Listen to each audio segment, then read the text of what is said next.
이제 상속세를 내는 주체가 꼭 대기업, 재벌만은 아니다 보니까 중소기업들도 요즘에 상속세를 내야 되는 부담 때문에 폐업을 고민하는 곳들이 굉장히 많다라고 하더라고요. 승계를 해줘서 상속세를 낼 자금이 없으니까 그냥 접어야겠다라고 하는 건데 그러다 보니까 뭐 가업상속공제라든지 이런 어떤 상속세를 좀 낮춰주거나 부담을 줄여줄 수 있는 부분에 대한 고민이 좀 더 돼야 되는 거 아니냐라는 목소리도 나오는데 박정훈 교수님 어떻게 보십니까? 네, 그런 부분에 대한 고민을 분명 해야 될 시점은 분명한 사실입니다. 네네. 예를 들어서 중소기업 중에서 견실한 중소기업을 하나 키운다는 것은 어떤 시대적인 맥락 속에서 그 기업이 성장할 수 있었던 토양도 있었기 때문에 다시 그 기업을 영원히 못 만들 수도 있어요. 네, 그러다 보니까 그 기업의 지속 가능한 것으로 인해서 얻을 수 있는 경제적인 혜택도 어마어마하다 보니까 그 부분에 대해서도 분명 고려를 해야 됩니다. 그런 관점에서 많은 분들이 요즘 고심하는 게 이 상속세를 부과하는 방식에 대한 고민도 많이 하고 있어요. 전 세계에서 상속세를 부과하는 방식은 크게 두 가지라고 볼 수 있는데요. 유산세라는 게 있고 취득과세라는 게 있습니다. 유산세는 쉽게 얘기해서 아버지 기준이에요. 네네. 아버지가 100억이 있는데 자식들에게 나눠줄 때 예. 그 100억이 결국 상속이 되니 거기에 맞춰서 누진세율을 적용받는 아, 겁니다. 100억에 대한 세금을 매기는 그렇죠. 거군요. 그런데 취득과세라는 건 결국 아버지 100억 자산가가 자녀분이 세 명 있으면 각각 나눠주겠죠. 뭐 한 33억씩 돌아가겠죠. 그렇죠. 그럼 그 33억에 해당되는 걸로 과세 표준을 잡아서 거기에 맞는 세율을 적용하는 거예요. 아, 과표가 달라지는 거군요. 그렇습니다. 그러다 보니까 이 유산과세 형태와 취득과세 형태는 어떻게 보면 세금의 실질적인 부담이 달라지는 거거든요. 그런데 지금 현재 유산과세 형태로 그 상속세를 부여하고 있는 국가가 극소수긴 합니다. 사실은 우리나라, 미국, 영국, 헝가리, 제가 기억하기로는 터키까지가 있는 걸로 알고 네네. 있는데요. 그러다 보니까 아까 우리 삼성 같은 경우도 이게 이렇게 어마어마한 세금이 나오게 되는 이유도 바로 이런 맥락이 있는 거죠. 그러다 보니까 일부 예를 들어서 이따가 얘기가 나올 기회가 있을지 모르겠습니다만 네.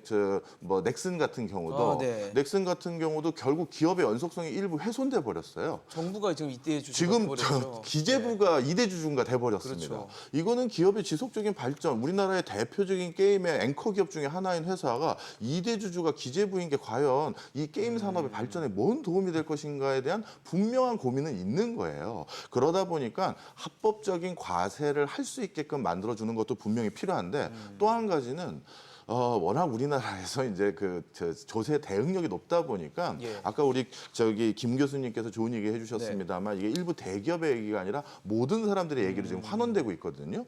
이번에 2분기에 한국부동산원에서 아주 재밌는 통계가 나왔습니다. 예. 뭐가 나왔냐면요, 아파트 증여가 줄었습니다. 이 아파트 증여가 줄었던 대표적인 지역이 어디냐면 강남 3구예요. 왜냐하면 이제는 지금 증여하는 건 부동산이 다시 올라가는 국면에서 이득이 아니라는 거죠. 그래서 지금 들고 있다가 나중에 매매를 하고 현금을 가지고 있다가 그 다음 증여나 상속을 어떻게 할지 지켜보겠다는 판단을 한 거고요. 반대로 부동산 시세가 떨어졌던 인천, 부산, 제주 지역은 오히려 증여가 늘었어요.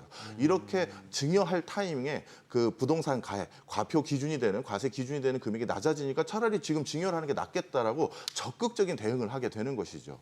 그러다 보면 이렇게 부모님으로부터 아파트 하나 물려받을 수 없는 어떤 서민들 입장에서 좀 허탈감도 있을 수 있고 반대로 국가 경제의 중장기적인 입장에서 야 이건 좀 점점 왜곡이 심해진다. 이런 지금 팽팽한 기싸움이 있는 현상입니다. 어떠세요, 교수님? 사실 이제 상속세가 뭐 대기업 재벌들만 내는 게 아니다 보니까 중소기업들은 상당한 또 부담으로 느껴지고 그런 부분에 의한 고민들도 좀 같이 좀 병행돼야 된다는 얘기들이 있더라고요. 사실 뭐 사적으로 하나 말씀드리면요. 네네. 저희 아버지도 중소기업을 한 50년 운영하셨고, 네네. 그리고 뭐 저도 뭐 아버지 덕을 많이 봐서 덕분에 공부해서 이렇게 뭐 나름 학교에서 일하는 직업을 갖게 됐는데 예. 개인적으로 보면 당연히 저도 상속세 좀 안 냈으면 하는 생각이 있죠. 그러면 저희 아버지가 생각하실 수 있는 전략으로는 저를 아버지 회사에 입사시키면 되는 거고요. 네네. 가업상속이라는 이름으로 해주면 되는 거고 그게 안 될 것 같다. 이 자식 아버지가 물려줬다는데 이거 싫어? 그러면 너 창업해라. 창업 자금을 주시면 됩니다. 사실 말하면 지금 현재 창업증여공제가 있고요. 그리고 가업상속공제가 있고 예. 가업승계공제가 있습니다.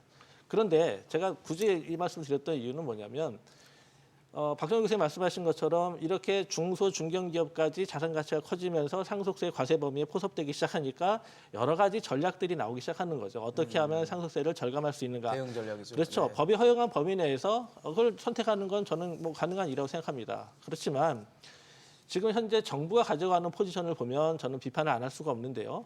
가업 상속이든 가업 승계든 예. 가업이란 이름을 달고 있으면 최소한 같은 업종을 계속 해야 됩니다. 그래야 가업이죠. 그게 아니고 아버지한테 재산만 물려받겠다라고 하면 그건 가업 승계나 가업 상속이 아니라 그냥 자산 상속이죠. 근데 제가 이거 왜 말씀드리냐면 최초에 이 가업 상속 제도를 도입했을 때는 이 업종 분류편에 소분류 내에서만 업종을 변경할 수 있도록 했는데 이게 2010년경부터 중분류로 확대가 되기 시작하더니 마침내 대분류까지. 그렇죠. 네. 이건 뭐냐면 다른 업을 하더라도 네. 그 가업 상속을 보겠다. 가업이 아니지 않습니까? 그러면 다시 말하면 가업 상속이라고 하는 제도 이게 지금 어떻게 비틀어지고 있느냐? 가업 상속을 빌미해서 자산 상속이 이루어졌다고 볼 수 있을 정도로 너무 열어버린 거죠.